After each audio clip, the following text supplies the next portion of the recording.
দেখার জন্য প্রথম থেকে আমার আগ্রহ ছিল। খুঁটিয়ে খুঁটিয়ে আমি জিজ্ঞেস করেছি যে রুরাল ডেভেলপমেন্টের কোথায় কি আছে না আছে সেগুলো শুধু ফাইলের মধ্যে আমি সীমাবদ্ধ থাকতে চাই না। সেগুলো খুঁটিয়ে খুঁটিয়ে জেনে নিয়ে একটা পর একটা সেগুলো আমি পরিদর্শন করছি, নিজের থেকে ফার্স্ট হ্যান্ড নলেজ নিচ্ছি, যাতে মূল যেটা চালিকা শক্তি যে সংস্কার, সেই কী ধরনের সংস্কার করা যায় সেটা করতে গেলে কাউকে জানতে হবে বর্তমান অবস্থাটা কী। আমি তারই একটা ধারাবাহিকতায় আমি মাঠে আসলাম। স্বাভাবিকভাবে এটা একটা অত্যন্ত প্রাচীন এবং অনেক আগামীর ভবিষ্যতের চিন্তা ভাবনা করে এটা করা হয়েছিল। তার যে দর্শন ছিল সমবায়, তারপরে গ্রামীণ উন্নয়ন, গ্রামীণ মানুষের আর্থিক উন্নয়ন, এই বিষয়গুলো নিয়ে গবেষণা চলছে, বাস্তবায়িত হচ্ছে বিভিন্ন প্রতিষ্ঠানের মাধ্যমে। আবার এর পাশাপাশি যখন আমি মন্ত্রণালয়ের মধ্যে দেখি যে সেগুলোর কোনো একটা যেন একটা স্থবিরতা দেখা দিয়েছে। তো আমার বিশ্বাস যে যদি বার্ডের যে চিন্তাধারা বা চিন্তা শক্তি যে থিঙ্ক ট্যাঙ্ক, সেটার সঙ্গে মন্ত্রণালয়ের যদি বিভিন্নভাবে সংযোগ করা যায়, সমন্বয় করা যায়, তাহলে আমার বিশ্বাস যে আমার সেক্রেটারি সাহেব খুব এটাকে সাগ্রহ উনি নিয়েছেন এবং সেভাবেই দেখাশোনা করছেন। উনি যেহেতু নতুন এসেছেন, আশা করি যে রুরাল ডেভেলপমেন্টে একটা নতুন গতি পাবে। আর রুরাল ডেভেলপমেন্ট তো একটা শব্দের মধ্যে সীমাবদ্ধ নয় বা দুটো শব্দের মধ্যে, এর ব্যাপকতা এত বেশি যে গ্রামের প্রত্যেকটি হাউসহোল্ড বা প্রত্যেকটি মানুষই এটার মধ্যে সম্পৃক্ত।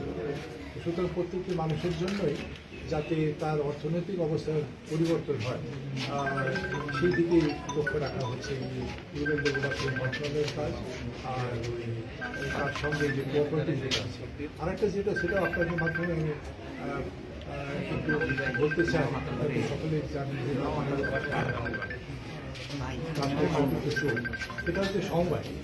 সমবায় নিয়ে যে স্বপ্ন ছিল মানুষের মধ্যে, আমরা ছোটোবেলা থেকে যে সমবায় সম্পর্কে শুনতাম, নিজের যে সমবায় প্রত্যাশা ছিল, দুঃখজনকভাবে সেই সমবায় সেভাবে জানতে পারি। সমবায় আইন কিন্তু 1940 সাল, তাই বুঝতে পারছেন যে সমবায় কত আগের থেকে আছে। আজকে ওদিকে 60 আর এপাশে 40, 65 বছর 66 বছর হতে চলবে, কিন্তু সমবায় সেভাবে দাঁড়াতে পারছে না। মূল কারণই হচ্ছে যে সমবায়ীদের মধ্যে সমবায়ের মন মানসিকতার অভাব। আমি যেহেতু আইনজীবী, আমি দেখছি যে এই কমিটিতে ঢোকার জন্য মামলা মোকদ্দমা হাইকোর্ট পর্যন্ত যায়, অ্যাপিলেট ডিভিশন পর্যন্ত যায়। তো তাহলে এখানে এটা কি সমবায় হিসাবে কিছু একসঙ্গে কিছু কাজ করলে তার বিরোধ হয় না, তো তাহলে নিশ্চয়ই দলাদলি হচ্ছে। তাহলে এই দলাদলির কারণে একটা ক্ষুদ্র সমবায় সেটা লক্ষ লক্ষ টাকা খরচ করছে হাইকোর্টে, অ্যাপিলেট ডিভিশনে। তারা যে খুব একটা হেজিপেজি আইনজীবীকে দিচ্ছে, তার টপ লয়ারকে তারা এনগেজ করছে যে লক্ষ লক্ষ টাকা দিয়ে।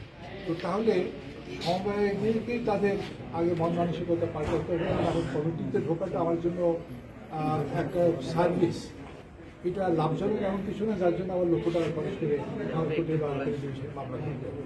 তো এই জায়গাটায় আমার মনে হয় যে আপনাদেরও একটা বড় অবদান আছে যে সমবায়ীদের যে মন মানসিকতা পরিবর্তন, কেন তারা ওই সমবায় খালি কমিটিতে ঢুকতে চায়, শুধু ক্রেডিট দিতে চায়, কী উন্নয়ন হলো সেটার দিকে লক্ষ্য তাদের। আমরা তো কোনো সময় শুনি না মোটা তাজা করণ সময়, যেটা ইন্ডিভিজুয়াল ভিত্তিতে হচ্ছে, কিন্তু এটা তো তাদের কাজ ছিল। প্রোডাকশন ভিত্তিক সমবায় কিন্তু আমরা দেখছি, সেদিকে আপনাদের সবারই সহযোগিতা। ওটা তো আমি তদন্তের জন্য তদন্ত বোঝানো হয়েছে। যেটা বললাম যে সমবায় ব্যাংক, তোফায়েল আহমেদ সাহেব বলছিলেন যে সমবায়ীদের ব্যাংক, আমি সমবায় ব্যাংকের চিত্র ওনার সামনে তুলে ধরলাম। যে আমি ইন্সপেকশন ওদের AGM-এ গেছিলাম, তো AGM-এ দেখলাম সে একই চিত্র, যে সমবায়ীদের মধ্যে মারামারি হয়ে হট্টগোল, যে কে কমিটিতে আসবে এটা নিয়ে হচ্ছে তাদের বিরোধ। তো তাহলে সমবায় ব্যাংকের যে কার্যকলাপ, ক্ষুদ্র ঋণ দেওয়া, সেই ঋণ আদায় করা এবং সেই ঋণ দিয়ে যথার্থ সেটা ব্যবহার হয়েছে কিনা সেটা নিশ্চিত করা, এবং তাকে ব্যবহার করতে সাহায্য করা, যে সে যদি কোনো কিছু ব্যবসা করতে চায় সেই ছোটোখাটো ব্যবসায় তাকে সাহায্য করা, ধারে কাছে শুধু কমিটি নিয়ে মারা। আর তার বহু প্রপার্টি আছে, সেই প্রপার্টিগুলো দেখলাম যে ওই বেদখল হয়ে আছে। যারা কেউ কোনো সময় এই সময় ব্যাংকে ছিলেন তারা বেদখল করে বসে আছে। তো সেগুলো আইনি ব্যবস্থা নেওয়া হবে।